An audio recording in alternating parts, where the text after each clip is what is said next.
Како што ветив, се враќам денес во Скопје за да останам инволвиран и да видам докаде е напредокот на државата на патот кон Европската Унија и задоволство ми е што не само попладнево, туку и вечерва, туку и во следниот период.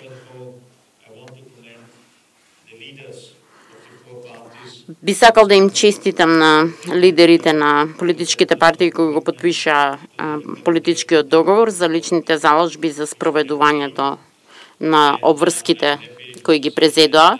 Со задоволство можам да видам дека опозицијата СДСМ се врати во парламентот како што беше договорено и дека беше постигнат договор токму на датумот како што беше и претходно договорено. Зборувам за договор за специјалниот обвинител, а сега и му преостанува на специјалниот обвинител да го преземе овој голем предизвик. Исто така сакам да ги пофалам и граѓанското општество, со чии представници се сретнав утрово, за нивната улога во натамошниот развој на демократијата. Секако има потреба од слободно, независно граѓанско општество кое што има своја улога во една зрела демократија без никаков притисок. Истото важи и за медиумите. Денес имавме состанок на диалогот на високо ниво, кој што е прв по подолго време и задоволство ми е што одново го започнуваме овој диалог. И можам да кажам дека на вистина имавме вистински диалог, беа присутни и представници на опозицијата, на омбудсманот и има можност да учествуваат во дискусијата, во диалогот.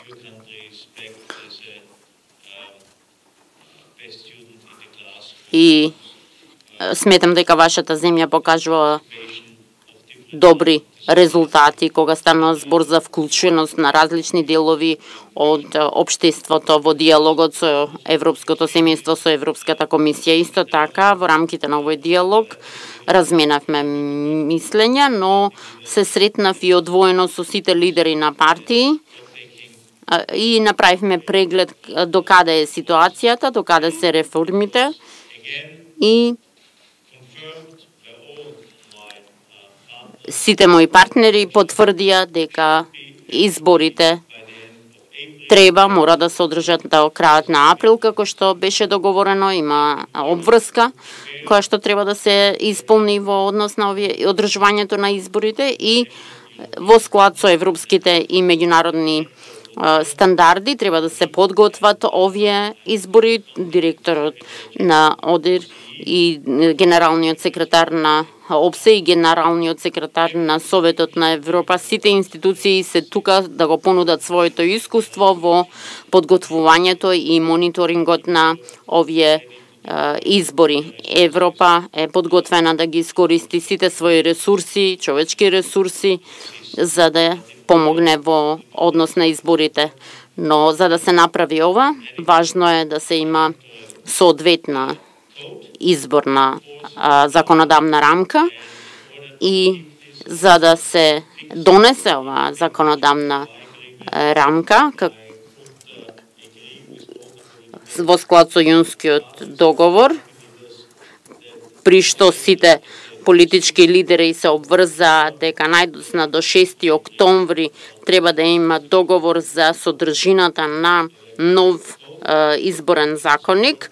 Мислам дека ова е важно, ова е од одлучувачка улога во солидните подготовки на изборите. Овој изборен законник исто така мора да ги ја земе предвид етничката димензија на вашата земја со цел да се опфатат сите и се.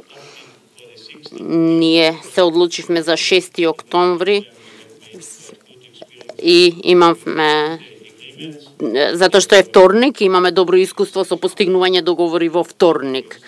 И се надевам дека за разлика од минатиот пат, ова недела ќе постигнеме договори порано. Не мора да чекаме секогаш последната минута за да го постигнеме договорот.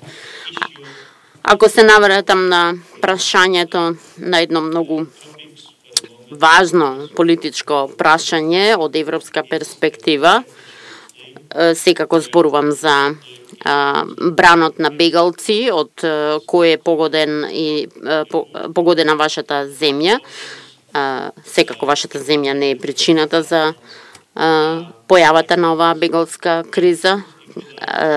Земјите на Балканската рута се жртви на оваа состојба, која што се на состојбите на Блискиот Исток, и вие сте соочени со зголемен прилип на бегалци, а Европската Унија мора да си ја заврши својата работа. До сега не ја завршивме нашата работа како што треба. И барем можам тоа да го кажам како европски представник, и се надевам дека со помош на Жан-Клод Јункер, председателот, следната недела ќе го донесеме заедничкиот документ на подоцна и на самитот. Се работи за документ за европска солидарност, а тука солидарност не само со бегалците, туку и со вашите земји. Ова е еден прв ваков пример на европска солидарност и поддршка и помош, и ве уверувам дека најпрво утре патувам на границата со Грција да ја видам состојбата од прва рака, а на почетокот на следната недела група експерти од Европската комисијата ќе бидат во земјата за да поразговараат со нивните колеги од релевантните министерства што е потребно за да се даде финансиска поддршка за земјата за да се справи со состојбата што е потребно за да се побуни, затоа што ниту Србија, ниту вашата земја не треба да станат место каде што ќе останат заглавени бегалците. Ние вака не го сваќаме човечкото достоинство кога станува збор за бегалците, и ние не ја сваќаме европската солидарност на ваков начин кога станува збор за вашата земја и другите земји од регионот. А што се однесува до европските аспирации, тие се уште живи, сите мерки се преземаат и се преземени во изминатите неколку недели и месеци за да се одржи ова перспектива, европска перспектива. Сигурен сум дека европското семејство ја извлекло својата поука. Ако земјата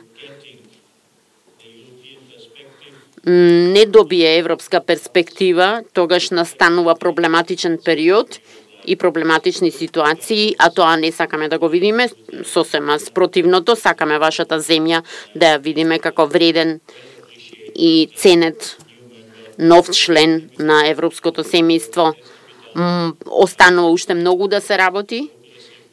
Ќе видиме каков ќе биде извештајот за напредокот, но ако работите одат на начинот на кој што ги разгледавме и разговаравме, мислам дека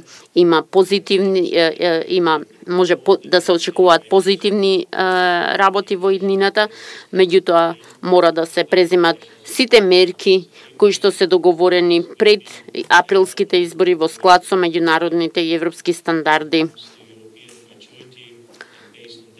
И врз основа на тоа можеме да ги преземеме следните чекори, но колку што сватив, релевантните политичари тука во Скопје ја сватиле одговорноста која што ја имаат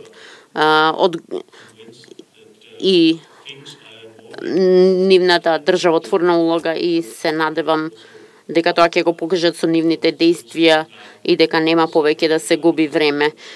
Премиерот ја спомена и економската ситуација со која се соочува земјата, не само земјата, туку и Европа. Во вакви периоди важно е да се биде член на едно поголемо семејство. Тоа ги разуверува инвеститорите. Thank you, Mr. Commissioner.